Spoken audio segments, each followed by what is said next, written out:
Hello traders, today's top stories. The ECB will conduct an important press conference soon, and the US will publish important economic data. It's Thursday, April the 27th, and here is our New York review.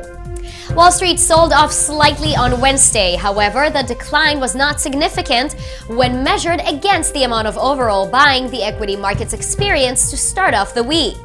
Today, core durable goods orders and weekly unemployment claims data will come from the States.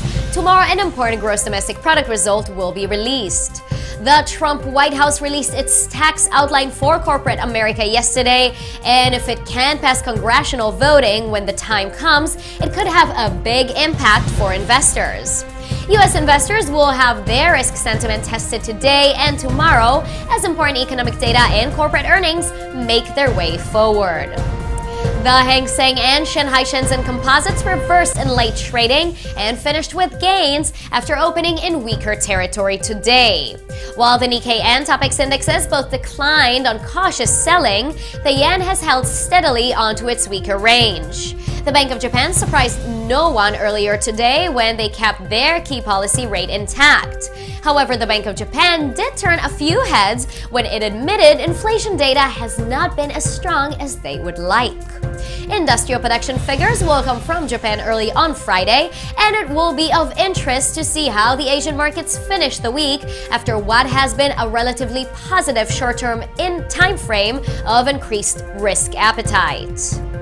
European equities have opened with slight selling in early trading this morning as investors have become cautious ahead of the European Central Bank's press conference. Investors want to see if ECB President Mario Draghi expressed more optimism about the European economy and if the central bank has the intention of shifting monetary policy towards the end of this year.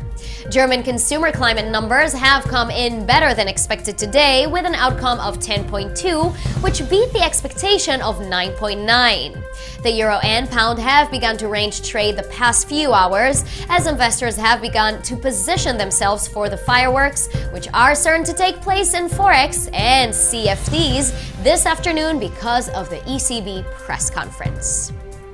Gold has remained in a relatively tight range the past day, and the $1,270 resistance levels continues to hover.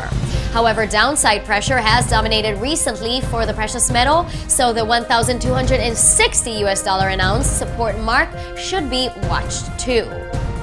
Investors will watch the European Central Bank press conference closely this afternoon, which starts at 12:30 GMT. Thank you all for watching. Have a great trading day, and we will see you again soon.